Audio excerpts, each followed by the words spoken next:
வணக்கம். நான் யோகிலர் நாகேந்திரன் பேசுகிறேன். இன்றைக்கி நாம் பார்க்க போகிறது வாயு முத்ரா. வாயுவோட தொடர்புடையது விரல்கள் எது அப்படின்னு பார்த்தீங்கன்னா ஆள்காட்டி விரல். இந்த ஆள்காட்டி விரலையும் பெருவிரலையும் வச்சு தான் நம்ம வாயு முத்ரா செய்கிறோம். இது எப்படி செய்யணும்னு பார்த்தீங்கன்னா ஆள்காட்டி விரலை மடக்கிக்கணும். இந்த ரெண்டாவது எலும்பு மடிப்பில் பெருவிரல் வச்சு அமுத்தணும்.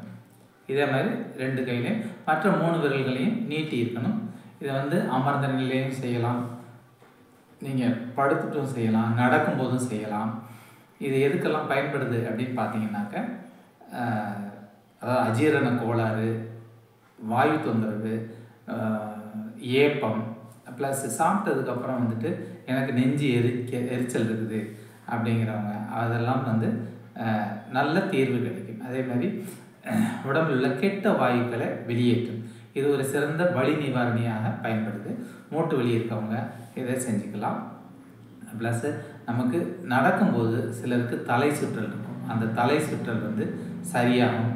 முடிவெடுக்க முடியாத தெளிவான முடிவெடுக்க முடியாத நிலை உள்ளவங்க இந்த வாயு முதிரையை செய்யும்போது தெளிவான முடிவெடுப்பாங்க. பதட்டம், பயம் இதெல்லாம் சரியாயிடும். அதே மாதிரி தூக்கமின்மை இருக்கிறவங்க, நான் மாத்திரை எவ்வளோ மாத்திரை சாப்பிட்டேன் சார், தூக்கம் வரல அப்படிங்கிறவங்க இந்த வாயு முத்ராவை செய்யும்போது கொஞ்சம் நாள் ஆக அந்த மாத்திரையை சுத்தமாக விட்டுடலாம், நல்ல தூக்கம் வரும். அதே மாதிரி வலிப்பு நோய்க்கு ஒரு சிறந்த நிவாரணி. கை நடுக்கம், முகவாதம், சிலருக்கு கண் துடிப்பு இருந்துகிட்டே இருக்கும். அந்த கண் துடிப்பு இதையெல்லாம் இந்த வாயு முத்ரா சரி செய்யும். இந்த முதிரையை செய்து பயன்பெற்று வாழ்க வளமுடன். நன்றி, வணக்கம்.